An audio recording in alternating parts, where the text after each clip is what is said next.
Maaaring samahan ng mga barko ng Estados Unidos ang mga sasakyang pandagat ng Pilipinas sa pagsasagawa nito ng mga resupply mission sa istasyon sa West Philippine Sea.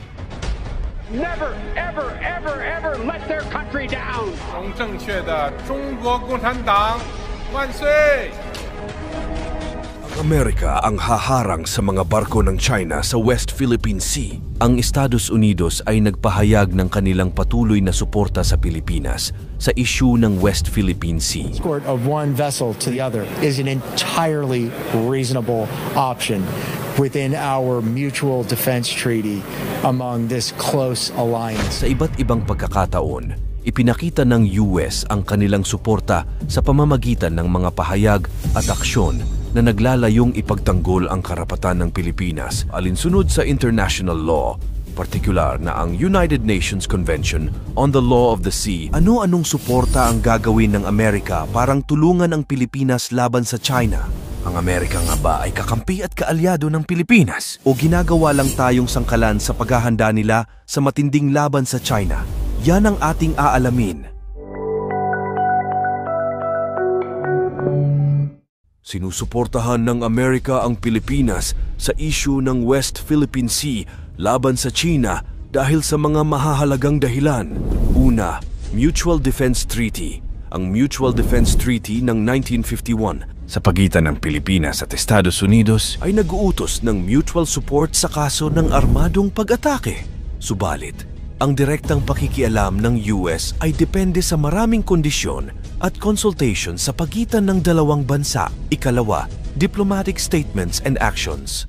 Ang Estados Unidos ay patuloy na nagpapahayag ng suporta sa Pilipinas at kinokondena ang mga agresibong aksyon ng China sa West Philippine Sea.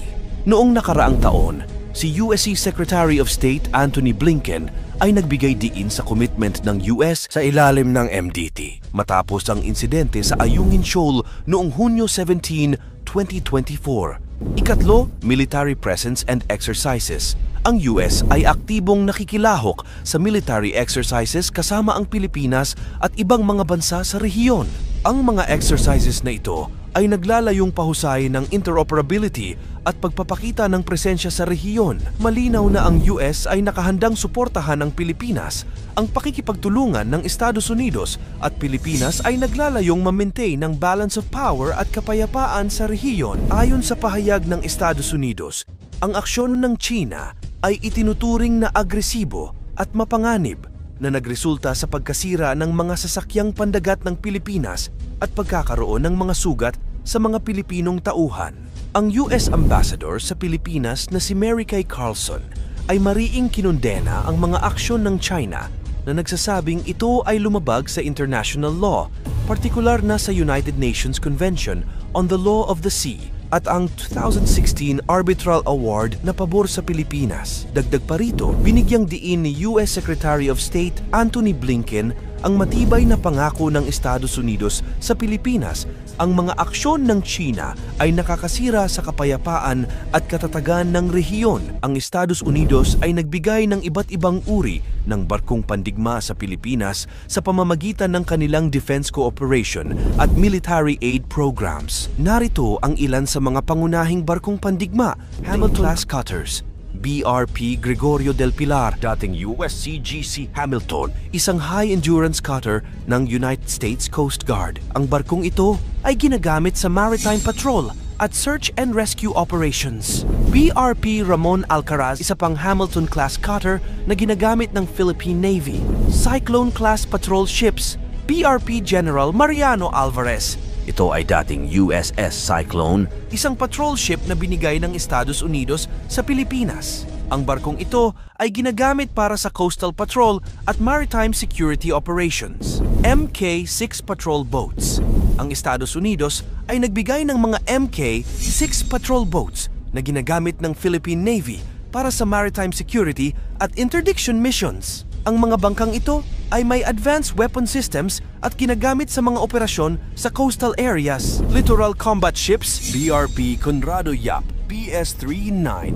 Ito ay dating Pohang-class corvette ng South Korean Navy na binili ng Pilipinas sa pamamagitan ng military assistance ng Estados Unidos. Ang barkong ito ay ginagamit sa anti-submarine warfare, surface warfare, at maritime patrol. Landing craft utility. Ang Estados Unidos ay nagbigay ng iba't ibang LCU sa Pilipinas na ginagamit para sa transportasyon ng tropa at kagamitan, lalo na sa mga humanitarian at disaster relief operations. Ang mga barkong pandigma na ito ay mahalaga sa pagpapalakas ng kakayahan ng Philippine Navy sa pagsasagawa ng mga operasyon sa maritime security, patrol at humanitarian assistance. Ang Estados Unidos ay nagpahayag ng kanilang suporta sa Pilipinas hinggil sa mga isyu sa West Philippine Sea, ngunit hindi ito nangangahulugang direktang haharangin ng Amerika ang China dahil kung magkataon at nagkagirian ang mga sundalong Amerikano at Chinese ay posibleng paglala ng tensyon at isang malaking sigalot at digmaan, America versus China, military capabilities. Ang Estados Unidos ay may pinakamalakas na militar sa mundo, may advanced technology at may global reach. Ang kanilang Navy, Air Force at missile defense systems ay ilan sa pinakamoderno at pinakamakapangyarihan. Ang China naman ay may pinakamalaking aktibong military personnel at mabilis na nagmo-modernize ng kanilang armed forces. Ang kanilang Navy at missile capabilities ay lumalakas at mayroon silang mga strategic initiatives tulad ng Belt and Road Initiative na maaaring magamit sa economic leverage, economic strength. Ang parehong bansa ay may malalakas na ekonomiya, ngunit ang ekonomiya ng China ay mabilis na lumalaki. Ang ekonomiya ng Estados Unidos ay mas matatag at may malalim na integrasyon sa global financial system. Alliances and partnerships. Ang US ay may malalakas na alyansa tulad ng NATO at security partnerships sa Asia-Pacific, Japan, South Korea, Australia at Pilipinas. Ang mga alyansang ito ay nagbibigay ng strategic advantage sa US. Ang China ay may mga alyansa rin, ngunit hindi ito kasing lalim ng sa US. Sila ay may mga partnerships sa Russia at ilang bansa sa Asia at Africa. Geopolitical factors. Ang geographical location ng isang digmaan ay makakaapekto sa resulta nito. Ang China ay may advantage sa kanilang rehiyon, Asia-Pacific, habang ang US ay may global reach at presence. Nuclear capabilities.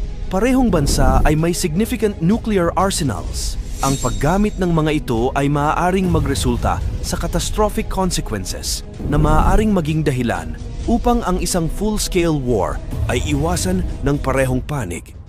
Ayon sa mga eksperto at analysts, ang digmaan sa pagitan ng dalawang bansa ay magiging napakakomplikado at magresulta sa napakalaking pinsala sa parehong panig at sa buong mundo. Ang diplomatic at economic consequences ng isang digmaan ay malamang na magpigil sa parehong bansa na pumasok sa direktang labanan. Sa pagkakaroon ng mga bansa na handang sumuporta at tumulong sa atin, ito ay nagbibigay ng kumpiyansa sa mga sundalong Pilipino na patuloy na ipagtanggol ang sarili nating soberanya. Ikaw, ang Amerika nga ba ay kakampi at kaalyado ng Pilipinas o ginagawa lang tayong sangkalan sa paghahanda nila sa matinding laban sa China? Ikomento mo naman ito sa ibaba. Pakilike ang ating video, i-share mo na rin sa iba. Salamat at God bless!